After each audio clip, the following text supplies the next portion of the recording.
warahmatullahi wabarakatuh. Anak-anak, kita bertemu di tema 2 bermain di lingkunganku.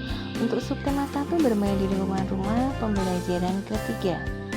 Di sini kita belajar mengenai benda-benda di sekitar kita. Ada banyak benda di sekitar kita.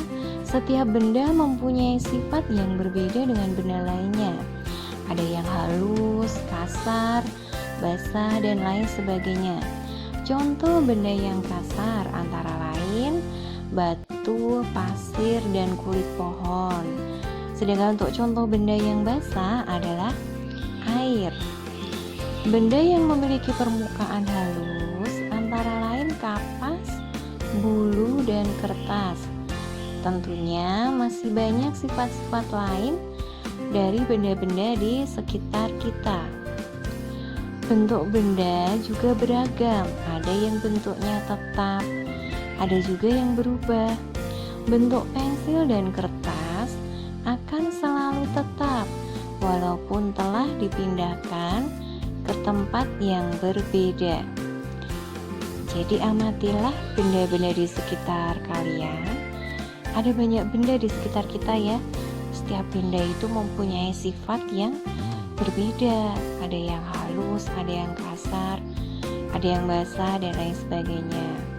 Kemudian untuk permukaan, tadi untuk permukaannya ada yang halus, kasar, dan lain sebagainya.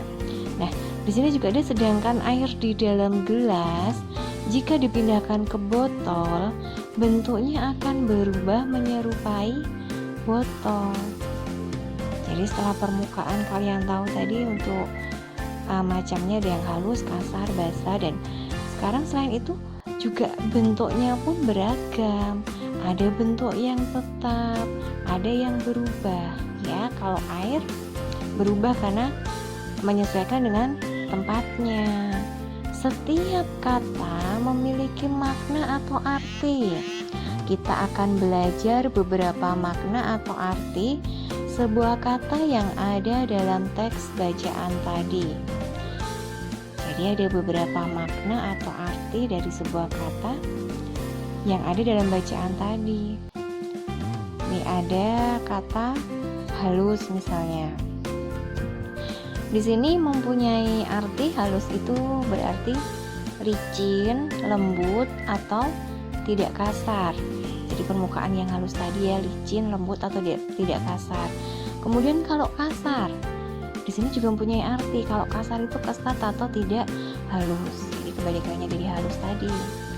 Kemudian basah. Nah, kalau basah ini juga ada artinya atau arti dari kata basah di teks tadi ya, itu maksudnya mengandung air.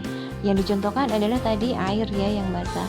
Kemudian untuk tetap. Nah, kalau untuk wujud benda ya, wujud benda yang tetap atau berubah, itu kalau tetap itu tidak berubah keadaan maupun bentuknya. Jadi tetap dalam keadaan yang sama. Sedangkan kalau untuk berubah di sini adalah artinya kalau berubah itu berbeda dari semula. Jadi ada perubahan dari bentuk semula ke bentuk yang setelahnya. Jadi ada perubahan.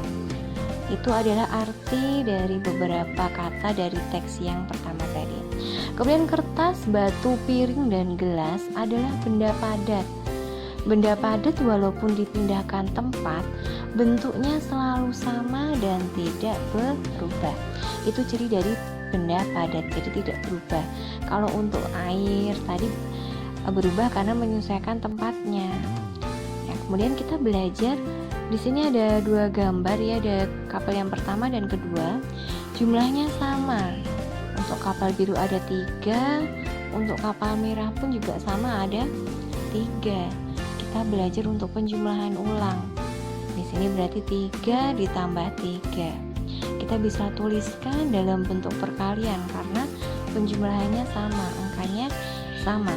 Maka di sini nanti kita bisa tuliskan dalam bentuk perkalian adalah ini 2 kali ya, karena 3-nya ada 2, jadi 2 dikali 3.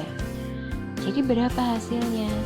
Itu tadi dari penjumlahannya 3 ditambah 3 ada 6. Nah, itu kalau kita bentuk dalam perkaliannya 2 dikali 3 sama dengan 6. Kemudian untuk yang gambar kedua ada lagi nih, setiap kotak ada berapa kelereng? Ada 4 ya, dan semua sama, ada 3, berarti 4 ditambah 4 ditambah 4. Kita tuliskan dalam bentuk perkalian. Angka 4-nya ada berapa kali? 1, 2, 3. Oh, ada 3, berarti kita tuliskan 3 dikali 4. Nah, itu kalau kita menuliskan dalam bentuk perkalian 3 dikali 4, maka jawabannya berapa? 3 kali 4, jawabannya ya tadi 4 tambah 4 tambah 4, ada 12. Nah, ini untuk pembelajaran yang ketiga. Selamat berlatih mengerjakan, selamat belajar. Wassalamualaikum warahmatullahi wabarakatuh.